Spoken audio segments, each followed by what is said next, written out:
Welcome students आज का जो मेरा सेशन है वो मैक्रो इकोनॉमिक्स को लेकर है। आज मैं मैक्रो इकोनॉमिक्स में जो बात करने जा रहा हूँ basically relationship between interest and investment. हम बात करेंगे बेसिकली इंटरेस्ट रेट और इन्वेस्टमेंट का बहुत ज़्यादा एक रिलेशनशिप होता है एक दूसरे के दरमियान में, और बहुत ज़्यादा इनका एक ताल्लुक होता है। बेसिकली जो इकोनॉमिक एक्टिविटीज़ होती हैं, मैक्रो इकोनॉमिक एक्टिविटीज़ होती हैं, वो आपका इंटरेस्ट पर और आपकी इन्वेस्टमेंट रेट के ऊपर डिपेंड करती हैं। इसलिए हमें यहाँ इसको स्टडी करना बहुत इम्पोर्टेंट समझते हैं। और स्टूडेंट्स को ये बात पता होनी चाहिए कि इंटरेस्ट और जो इन्वेस्टमेंट है वो दोनों का एक डायरेक्ट रिलेशनशिप होता है, जो रिलेशनशिप हम डिस्कस करेंगे इस स्लाइड के अंदर। बेसिकली अगर macro economics being macro economics अगर आप लोग कोई एनालिसिस देते हैं तो आपको ये चीज़ें बहुत ज़्यादा काम आने वाली हैं, बहुत ज़्यादा इसमें वर्किंग आपको मिलेगी कि जिसमें आपको समझ में आएगा कि आपकी जो मैक्रो इकोनॉमिक्स है वो टोटली डील किस चीज़ पे करती है, बेसिकली उसकी डीलिंग किस चीज़ पर है, वो चीज़ें आपको यहाँ डिफाइन की जाएंगी। देखें जी, बेसिकली इंटरेस्ट होता क्या है। इंटरेस्ट बेसिकली अगर हम देखते हैं यहाँ इकोनॉमिक एक्टिविटी के अंदर, तो इंटरेस्ट ये होता है कि जब हमारी कोई इकोनॉमिक एक्टिविटी डन हो रही होती है, जैसे कोई प्रोड्यूसर है वो कोई किसी से उधार ले रहा है, तो वो जो उधार की कीमत अदा कर रहा है वो कीमत कहलाती है इंटरेस्ट रेट। तो यहाँ इंटरेस्ट रेट का हम ये समझ लेते हैं। तो जब हम इंटरेस्ट की रेट की कॉस्ट के ऊपर जाएंगे, यानी कॉस्ट बोरो करने के ऊपर जाएंगे, तो जब हमारी कॉस्ट हाई होती है तो क्या होता है कि प्रोड्यूसर क्या करता है, वो नई कोई इन्वेस्टमेंट करता नहीं है, ना इक्विपमेंट लाता है और ना ही कोई और चीज़ करता है। लेकिन जब ये कॉस्ट कम हो जाती है, यानी इंटरेस्ट रेट कम होता है, तो उस सूरत में क्या होता है कि जो जो डिसीजन ऑफ इन्वेस्टमेंट होता है एक प्रोड्यूसर का या एक कंज्यूमर का, वो बढ़ जाता है उस दौरान। लेकिन जब आपकी रेट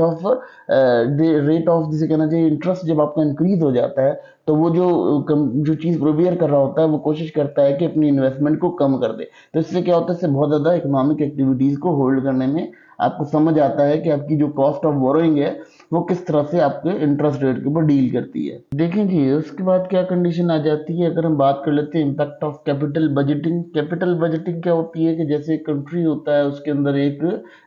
निज़ाम होता है जिससे वो बजट कर रहा होता है अपनी रिसोर्सेज को। तो रिसोर्सेज कैसे आती हैं, इन्वेस्टर्स जब आपकी मार्केट में इन्वेस्ट करते हैं तो उससे रिसोर्सेज आती हैं। लेकिन जब हम देखते हैं कि हमारा जो कॉस्ट ऑफ प्रोडक्शन है, जो कॉस्ट ऑफ इंटरेस्ट है, जो हमारा बोरोइंग कॉस्ट ऑफ इंटरेस्ट अगर वो कम कर दी जाती है, तो सूरत में क्या होता है, जो इन्वेस्टर होता है वो अपनी इन्वेस्टमेंट रोक लेता है और वो अपनी इन्वेस्टमेंट नहीं करता। बेसिकली वही कहना चाहिए कि सूदी निज़ाम के ऊपर जब हम जाते हैं और हम सूद के ऊपर इन्वेस्ट करते हैं, तो लोग जो इन्वेस्टर होते हैं वो सूद के ऊपर इन्वेस्ट कर रहा होता है। तो जब सूद की क्वांटिटी कम हो जाती है तो ऑलमोस्ट वो जो है वो क्या करते हैं कि उनका जो सूद की क्वांटिटी जब कम होती है तो वो अपनी इन्वेस्टमेंट को रोकने के आयल हो जाते हैं और अपनी इन्वेस्टमेंट को रोक लेते हैं। इससे क्या होता है, इससे जो है वो मार्केट के अंदर एक इकोनॉमिकल न्यू प्रोजेक्ट बनने के लिए बहुत प्रॉब्लम आ जाता है और ये एक तरह से इकोनॉमिक ग्रोथ को रोक लेता है और अपने अंदर जो है उसे कहना चाहिए कि कम मुनासिब वो एक रैंक में लेके चल रहा होता है, एक सीक्वेंस में लेके चल रहा होता है। तो इसलिए हम इसको यहाँ स्टडी करते हैं। अब अगर हम बात कर लेते हैं हमारी जो एग्रीगेट डिमांड होती है, एग्रीगेट डिमांड और इन्वेस्टमेंट को किस तरह से हैंडल कर रहा होता है। बेसिकली जब आपकी जो डिमांड बढ़ रही होती है कंट्री के अंदर, तो इन्वेस्टर क्या करता है, अपनी इन्वेस्टमेंट करना शुरू करता है। जो फाइनेंशियल इन्वेस्टर होता है, बेसिकली उन इन्वेस्टर्स की बात नहीं हो रही, जो फाइनेंशियल इन्वेस्टर होता है जो अपने फाइनेंस के ऊपर सूद खाना चाह रहा होता है, वो अपनी इन्वेस्टमेंट बढ़ाता है। जब वो अपनी इन्वेस्टमेंट बढ़ाता है तो ऑलमोस्ट हमें क्या चीज़ वहाँ देखने को मिलती है, वहाँ देखने को ये मिलता है कि जब वो अपनी इन्वेस्टमेंट बढ़ाता है तो प्रोड्यूसर जो है इन्वेस्टमेंट नहीं करता, क्योंकि वो प्रोड्यूसर ये समझ रहा होता है कि अगर वो मशीनरी के ऊपर इन्वेस्ट करता है तो उसका लोअर इंटरेस्ट रेट होता है, यानी उससे कम पैसों में वापस करना होता है। तो जब वो शख्स पैसा ही नहीं देगा, अगला पैसा अपने पैसे को खर्च ही नहीं करना चाहेगा, तो उस सूरत में क्या होगा कि उसमें जो इकोनॉमिक ग्रोथ होती है कंट्री की वो रुक जाती है। उससे जो है डिफरेंट किस्म के कॉजेज ऐसे जनरेट हो जाते हैं कि उसमें एम्प्लॉयमेंट अनएम्प्लॉयमेंट बढ़ जाती है, उनके अंदर इन्फ्लेमेशन बढ़ जाती है। ये तमाम चीज़ों को हम यहाँ पर इसलिए स्टडी करते हैं क्योंकि ये तमाम रिलेशनशिप जो है, असल बेसिकली क्या है, हम यहाँ ये चीज़ एवेल्युएट कर रहे हैं कि जो डिमांड है और जो इन्वेस्टमेंट है उसके अंदर क्या क्या चीज़ें मर्ज होती हैं। अब होता क्या है, अब कंडीशन कुछ यूँ हो जाती है कि जो मॉनेटरी पॉलिसी होती है, मॉनेटरी पॉलिसी का इन्फ्लुएंस होता है, वहाँ बढ़ोतरी मिलती है मॉनेटरी पॉलिसी को इससे। क्योंकि देखिए जब आपका जो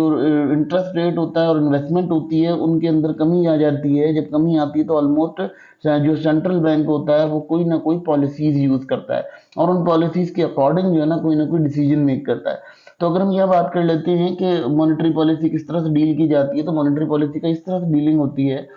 कि आपका जो सिस्टम होता है, सिस्टम में बहुत सारे फ्लॉज या बहुत सारी कमजोरियां जिसे कहना चाहिए नजर आ रही होती हैं, जिससे क्या होता है कि आपकी इन्वेस्टमेंट बहुत ज़्यादा बढ़ने लगती है, आपके पास इन्फ्लेशन आ जाती है, बहुत सप्लाई बढ़ जाती है चीज़ों की और जो डिमांड होती है वो कम हो जाती है। तो उस सूरत में क्या करती है कि जो सेंट्रल बैंक होता है वो एक पॉलिसी गवर्न करता है, उसमें क्या करता है वो इंटरेस्ट रेट को डिक्रीज कर देता है या इंक्रीज कर देता है। जब डिक्रीज करता है तो ऑलमोस्ट जो इन्वेस्टमेंट होती है वो रुक जाती है। उससे क्या होता है, इन्वेस्टमेंट जब रुकती है तो ऑलमोस्ट मुल्क की जो एडजस्टमेंट होती है वो एडजस्टमेंट ऑटोमेटिकली हो जाती है और पॉलिसी ऑटोमेटिक जो फ्लो ऑफ मनी होता है उसको डील करने में आसानी हो जाती है। तो फ्लो ऑफ मनी को कंट्रोल करने के लिए इस तरह की पॉलिसीज और इस तरह की जो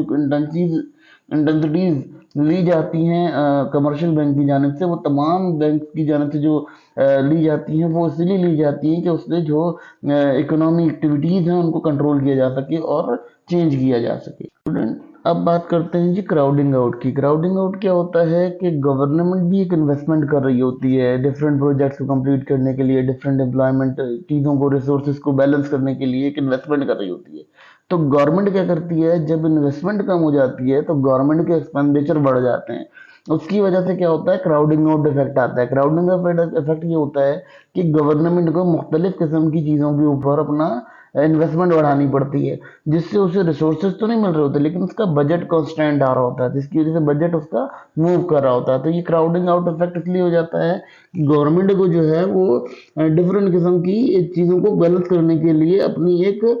जो है इन्वेस्टमेंट करनी पड़ती है। तो जब गवर्नमेंट इन्वेस्टमेंट करती है तो उस सूरत में क्या होता है कि जब इन्वेस्टेड जो आपका जो क्राउडिंग आउट के दौर में होता है तो प्राइवेट सेक्टर जो है वो इन्वेस्टमेंट को